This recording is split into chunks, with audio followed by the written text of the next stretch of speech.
এতিয়া তোমালোকে গাবলাৰ ক্ৰাইটেৰিয়াটো চোৱা। গাবলাৰ ক্ৰাইটেৰিয়াত কি কৰিছে, গাবলাৰ তো গাবলাৰ ক্ৰাইটেৰিয়াত কি কৰিছে যে কি degree of freedom is equal to 1 হ'ব আৰু হায়াৰ পেয়াৰটো 0 হৈ যাব।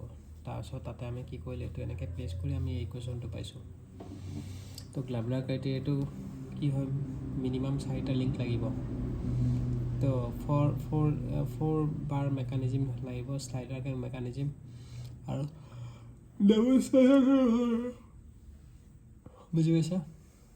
এতিয়া নেক্সট আহি গ'ল 4 বাৰ মেকানিজিম। 4 বাৰ মেকানিজিমত কি থাকে, এইটো তোমালোকে বেলেগ এখন হেৰি পাবা, পঢ়ি আছোঁ ৰ'বা। এতিয়া এটা বস্তু চোৱা তোমালোকে, যে কি ডিগ্ৰী অফ ফ্ৰীডম যদি লেছ দেন 0 হয়, যদি ডিগ্ৰী অফ ফ্ৰীডম যদি লেছ দেন 0 হয়, তেতিয়া প্ৰি লোডেড ষ্ট্ৰাকচাৰ বা ছুপাৰ ষ্ট্ৰাকচাৰ বুলি কয়। ডিগ্ৰী অফ ফ্ৰীডম যদি 0 হয়, তেতিয়াহ'লে ষ্ট্ৰাকচাৰ বা লক চেইন বুলি কয়। Degree of freedom equal to 1 হ'লে কাইনেমেটিক চেইন অৰ কনষ্ট্ৰেইন চেইন অৰ মেকানিজিম বুলি কয়। Degree of freedom greater than 1 হ'লে আনকনষ্ট্ৰেইন চেইন অৰ মেকানিজিম বুলি কয়। বুজি পাইছা? এইকেইটা মনত ৰাখিব লাগিব।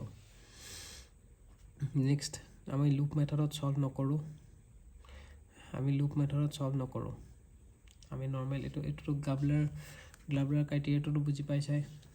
কি কৈছে যে কি হায়াৰ পেয়াৰটো 0 কৰি দিছে কুচবেক ক্ৰাইটেৰিয়াৰ পৰা, আৰু ডিগ্ৰী অফ ফ্ৰীডম 1 কৰিছে। তাৰপিছত এই কুৱেশ্যনটো পাইছে, এইটো ইকুৱেশ্যন পাইছে, এইটো বুজিছা? আমি লুপ মেথডত ছল্ভ নকৰোঁ। এইটো বস্তু লুপ মেথডত কৰিছেতো, এই কুৱেশ্যনটো চোৱা লুপ মেথডত কৰিছে। আমি লুপ মেথডত নকৰোঁ, আমি ডাইৰেক্ট কৰিম। যেনেকৈ ইয়াতে কেইটা আছে, লিংক কেইটা আছে, লিংক আছে 5টা। তো কেইটা হৈ গ'ল, 1 2 3 4 5 6টা লিংক আছে, হয়নে? আৰু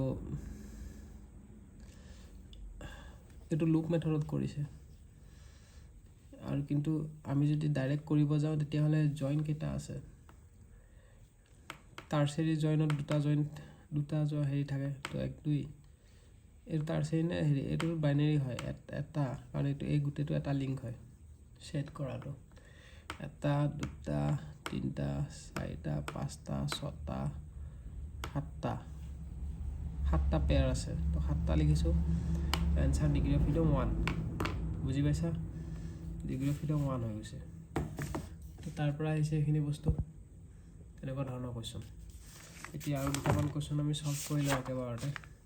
এইকেইটা কুৱেশ্যন ছল্ভ কৰি লওঁ, ঠিক আছে?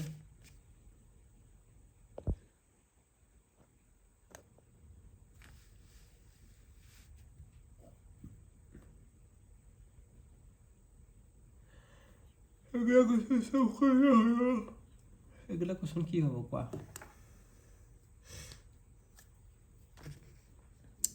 এইটো লিংক 1, এইটো লিংক 1, এইটো লিংক 2, আৰু এইকেইটা লিংক 3। তো n ইজ ইকুৱেল টু কি হ'ব, 4।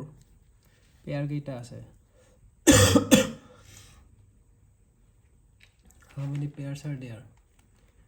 পেয়াৰ আছে 1 2 3 4টা পেয়াৰ আছে, হয় নাই? 1 2 3 4। কিন্তু আমি পেয়াৰ 3টা লিখিছোঁ। কিয় 3টা লিখিছোঁ? কাৰণ আমি যোনটো হায়াৰ পেয়াৰ আছে সেইটো বেলেগকৈ লিখিছোঁ নহয়, H1টো হায়াৰ পেয়াৰটো বেলেগকৈ লিখিছোঁ। সেইকাৰণে নৰ্মেল পেয়াৰত হায়াৰ পেয়াৰটো কাম নহ'ব।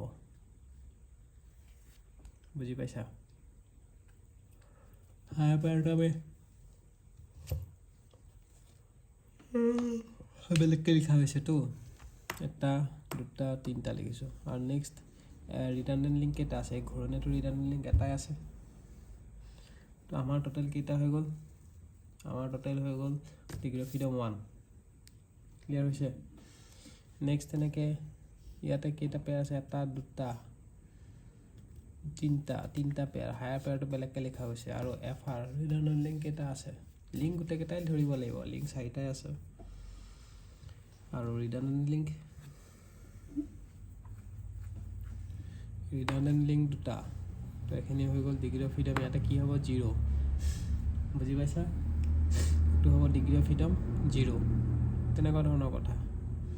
পিয়ৰ ৰলিঙত এইটো হ'ব হায়াৰ পেয়াৰ, বুজি পাইছা ফৰ নন পিয়ৰ ৰোলিঙত পিয়ৰ ৰোলিঙত এইটো হায়াৰ পেয়াৰ হ'ব বাকী চব চেমে থাকিব পিয়ৰ আৰু নন পিয়ৰৰ মাজত ডিফাৰেঞ্চটো কি হ'ব যদি পিয়ৰ ৰোলিং হয় তেতিয়াহ'লে এফআৰটো মাইনাছ কৰিব লাগিব ৰিডাণ্ডেণ্ট লিংক হিচাপে কৰিব যদি নন পিয়ৰ হয় মানে স্লিপেজ যদি থাকে তেতিয়া এইটো বস্তু তেতিয়া এই বস্তুটো যোনটো ঘূৰণীয়া বস্তুটো ৰিডাণ্ডেণ্ট লিংক হিচাপে ধৰা নাযায় মানে তো সেইকাৰণে ইয়াতে এফআৰটো 0 হৈছে মানে বুজি পাইছা নন পিয়ৰ ৰোলিং বা স্লিপেজৰ ক্ষেত্ৰত ক্লিয়াৰ এতিয়া এই গাবলাৰ ক্ৰাইটেৰিয়া যোনটো এইটো ইকুৱেশ্যন এইটোৰ পৰা একচুৱেলি আমি পালোঁ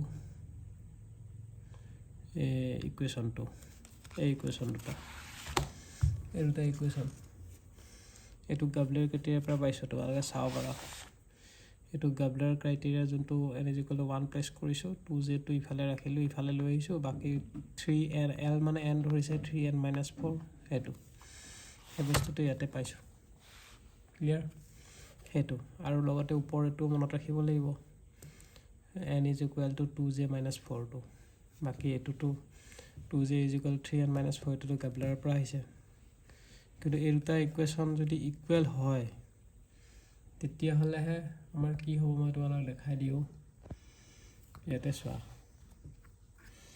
যদি এই দুটা ইকুৱেশ্যন ইকুৱেল হয় তেতিয়া ডিগ্ৰী অফ ফ্ৰীডম 1 হ'ব আৰু মানে কি গাবলাৰ ক্ৰাইটেৰিয়াৰ ক্ষেত্ৰতো ডিগ্ৰী অফ ফ্ৰীডম 1 হয় আৰু এই ইকুৱেশ্যনটো ডিগ্ৰী অফ ফ্ৰীডম 1 কৰি পেলাই কৰিছোঁ তো এইটো যদি এই দুটা ইকুৱেশ্যন যদি ইকুৱেল হয় তেতিয়াহ'লে ডিগ্ৰী অফ ফ্ৰীডম 1 হ'ব মানে লেফ্ট হেণ্ড = ৰাইট হেণ্ড তেতিয়াহ'লে কনষ্ট্ৰেইণ্ট চেইন অৰ কাইনেমেটিক চেইন বুলি ক'ব পাৰা তুমি কি চাম কনষ্ট্ৰেইণ্ট চেইন অৰ কাইনেমেটিক চেইন যদি ইকুৱেলটো যদি 0 হয় ইকুৱেলটো 0 নহয় ইকুৱেলটো বা ইয়াতে কি দিছে চাওঁ ৰ'বা